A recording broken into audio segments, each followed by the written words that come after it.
जय भीम, जय संविधान, नमो बुद्धाय, जय शिवराय. आम्ही अन्य तिथे प्रतिकार संघटनेचे संस्थापक अध्यक्ष स्वातीताई गायकवाड, अन्य तिथे प्रतिकार संघटनेचे कार्याध्यक्ष आमच्या संगीताताई वानखेडे, अर्चनाताई केदारी सचिव आहेत. अन्य तिथे प्रतिकारच्या हे आमचे बंधू आहे, युवा कार्यकर्ते अन्य तिथे प्रतिकारचे.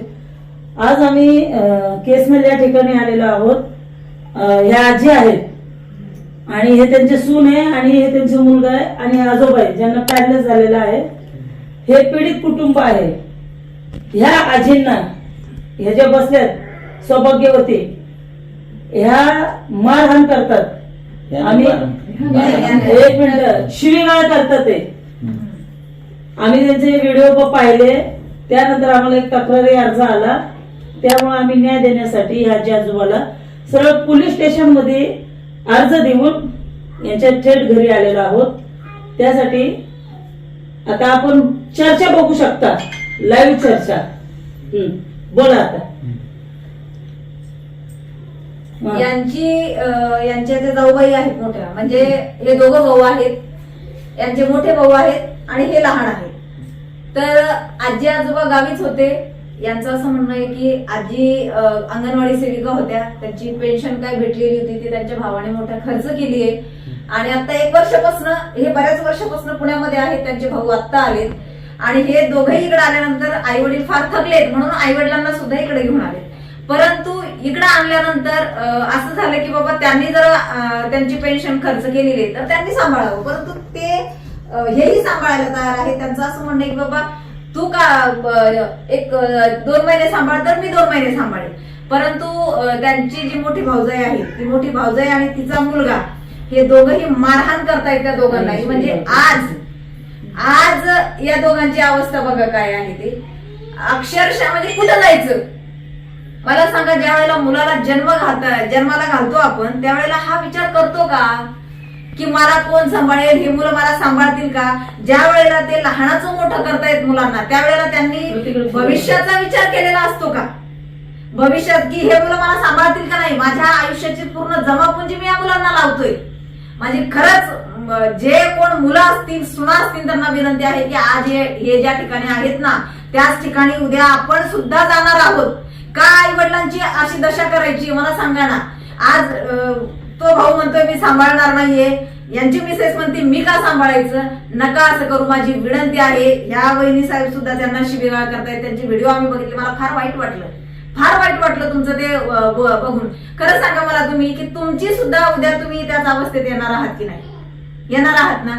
तुम्ही जर आज त्यांना प्रेमाने सांभाळलं ना, आपण जे करू ना तेच आपल्या पदरात येत असतं, लक्षात ठेवा. तुम्ही जे पेराल ना ते पेट पडला त्या जावेचा आणि पेट पडला त्या धीराचा.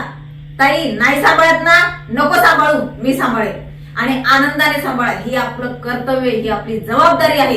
हे म्हणून तुम्ही सांभाळा. तुम्ही मीच का सांभाळू, त्यांनी सांभाळायला पाहिजे, किंवा माझ्या मुलांना यांचं काय जागेवर होत असेल तर माझ्या मुलांना त्याचा त्रास होईल. नाही ताई, उद्या देव याच्यापेक्षा वाईट अवस्था आपल्या घरी. तुम्ही स्वामींच्या भक्त आहात. मी आल्याबरोबर स्वामींचे भक्त असे नाही वागू शकत. मीही स्वामींचे भक्त आहे ताई. मी म्हणते ना ते चिडचिड करू देत. किती दिवसाची सोबती आहेत ताई. हे तर काय हो बघताय तुम्ही, काय होईल सांगता येत नाहीये. आज आपले आई वडील आहेत आणि आपणही आहोत. ताई तुमचं काय कारण आहे? तुम्ही म्हणजे इतकं विरोध आहे. काय झालंय, माझं छोटं बाळ तर ते सारखं इथे येत आहे आणि म्हणजे हायजीन राहत नाही. आणि बाळाचं कसं, आपण ती 2 वर्षाची तर ती म्हणजे सगळ्या घरात फिरते, तिला आपण किती थांबवणार असं माझं. आजार आहे त्यांना कुठला? त्यांना आजार नाही, पण ह्यांचं सगळं जागेवरती आहे आणि त्यांचं शिस्त सगळं जागेवरती असतं. आणि विशेष म्हणजे ते बाळ माझं येतं सारखं. त्यामुळं मला असं वाटतं की थोडं त्यांनी पण सांभाळावं. आणि मी तर सांभाळलेच आहे माझ्या वाटेचं, तर त्यांनीही सांभाळावं. म्हणजे थोडं हे होईल, असं पलटून थोडंसं तिकडे आम्ही याच्यात जायचं म्हणतं काहीतरी आम्हाला बजायला विसरत असं आपलं राहायचं. काय करायचं नाही राहायचं. रोज रडत. हे किती दिवसाचे पाहुणे आहेत तुमच्या घरामध्ये?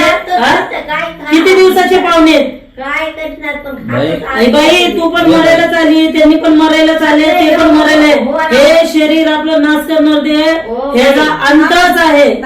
काय त्या काय हा? करतात? ते गावचे सगळं करत आम्ही म्हणतात हे आम्हाला जमायत नाही ठाकून देत नाही काय नाही पण रोज तर रडते रोज तर रडू हे आता खायला सुद्धा ते काय शिवी होती खाय ना ते हा? का बरं अशी शिवी दिली पासनं पडली हा कशासाठी?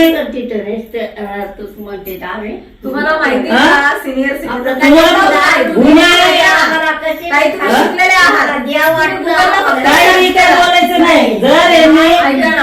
आज अरे ऐका आज यांची अवस्था काय आहे तुम्ही बघा आज जरी तो भारतात सम्राट नसेल तुमचं काम आहे ना त्या बाईनी दोघाला समान पैदा केलेले जर नसताच तो मग काय केलं असतं मग काय केलं असतं तुम्ही सांगा मला नाही तिथं काय हा? करावं लागत नाही तर आपलं खातच पुढं का खात अरे इतकं शिवेगाळ त्यांना ना वडत मारत नेले बघ काय मध्यंतरी इतकं बेकार आहे त्याच्यामुळे आम्हाला ते तर जे कोणी आपल्या वडिलांना असं करत असेल ना त्यांना आम्ही कठोरची कठोर आहे ना पोलीस स्टेशन मध्ये जाऊन गुन्हे दाखल करून शिक्षा करू आम्ही तुम्हाला पण सांगाल तुम्हाला पण आम्ही काय त्याच्या कचट्यात घेऊ शकतोय काय इथनं पुढं ह्या आजी आजोबांना तुम्हाला पण दादा आई वडील आहेत ते ह्यांचे जे दिवस आहेत ते आपल्यावर दिवस येणार आहेत ते इथंच आहे जमिनीवरच फेडायचंय मला माहित नाही देव आहे का नाही पण इथंच आहे सगळं जे जन्म दिलेले आई बापांना विचारत नाही तुम्ही लोक काय ताई तुम्हाला काय किती लेकर आहेत तुम्हाला 3 मुली किती आहेत एक मुलगा 2 आणि उद्या जर ह्यांच्यामध्ये हे लोकांनी तुमच्या वाटणे केलं तर हे दिवस आठवतील आपल्याला काय अहो पिकलं पाणी हो हे आज नाही उद्या चांगलं धडची धड माणसं चाललेत हे तर किती दिवसाचे पाहुणे आहेत काय वय असेल 85 चक्रीला डेंजर असत आहे आज ह्याची वेळ उद्या आपल्याला ह्याच अवस्थेतनं जायचंय अगदी अगदी अगदी कोणीच नाही वागलं पाहिजे रे असं जर अरे, आता हे एकटेच असते तर मग कुठं वाटणी केली असती तुम्ही वाटणी कुठे केली असती नग मांडायची रात ना रोज रडते रोज रडते त्या बिचाऱ्याची ना कुंडी झाली म्हणून माहितीये का मी व्हिडिओ पाहिलेत मी व्हिडिओ सोडणार आहे सोशल मीडियाला आता यांच्या शिव्या आहेत ना शिव्या या आजींसाठी एवढं काय बोलते ते तुमच्या आईला तुमचा भाऊ आहे का भाऊ आहे का नाही माझा भाऊ नाही. एकटेच आहेत तुम्ही कुलते आईवर असे तसे येणारच नाही कधी म्हणजे म्हणून तुम्ही ठाम आहे त्याच्यावर आपल्या आईवर हे दिवस येणार नाहीत कुठले नाही हो असं नाही वागलं पाहिजे हे काय ना फार शिव्या वाईट काय आहे. द्यायच्या ना? नाही द्यायच्या नाही शिव्या. द्यायच्या काय हो मरत ते? आहे, तिळ तिळ मरत तुम्ही असेल ती मला व्यक्ती सांगा ना, नाही झालं वर्ष 2 वर्ष काय फरक पडणार आहे अरे तुमचं आम्ही आज कौतुकाने आलो असतो तुमच्याकडे तुम्ही जर चांगले वागले असते ना तर कौतुकाने अशी सुने की असं चांगलं सांभाळते सासू-सासऱ्यांना. माझ्या जीवन पण हेच जमत नाही बायाचं नाही आम्हाला जमत आमच्या बाया करण पोरं कधी कोणतं हे नाही करीत केव करीत नाही बाया करतात मी बोलले असेल बाया रागारागात, पण माझं मुलापासून नाही बोलली. मी रागारागात बोलले असेल. नाही बोलायचं. ऐका ना, त्यांना विचारा. मी त्यांना ऐका ना. सगळं करते. माझ्याकडे बघा माझ्याकडे बघा त्यांना करते मी सगळं. त्यांना विचारा तुम्ही त्यांचं मी व्हिडिओ पाहिले तुमचे हो मी काय बोलत माहिती तुम्ही जा तुला कुठं सांगायचं सांग हो, आता आम्ही आलोय आम्हाला तुम्ही सांगायचं की काय ह्याच्या पुढचं उद्देश तुम्ही इथनं पुढं काय करणार आहे आता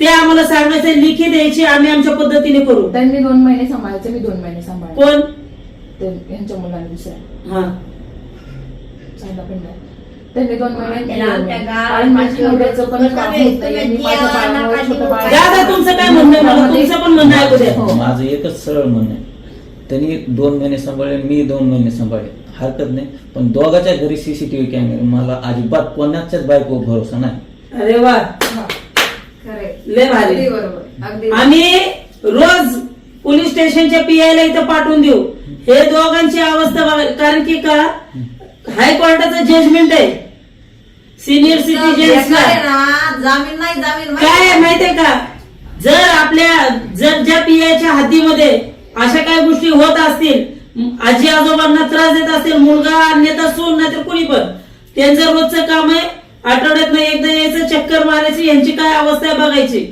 आम्ही तसे लेखी अर्ज पण देऊ जर ह्यांच्यामध्ये तुमच्या लोकांमध्ये काही सुधारणा झाली नाही तर आम्ही आहे ना पोलीस स्टेशनला जाऊन रितसर अर्ज देऊन गुन्हे दाखल करायला लावू ह्यांना चालेल येते का जिनेवरून नाही. पॅरली झालेला आहे त्यांना मी यांचं सगळं करतो मॅडम मुलं मी नाही रे, नाही करायचं असं. तरी त्याचा पत्ता नाही नाही आता जरी आपण आता हा डिसिजन झालाय काही जमून नाही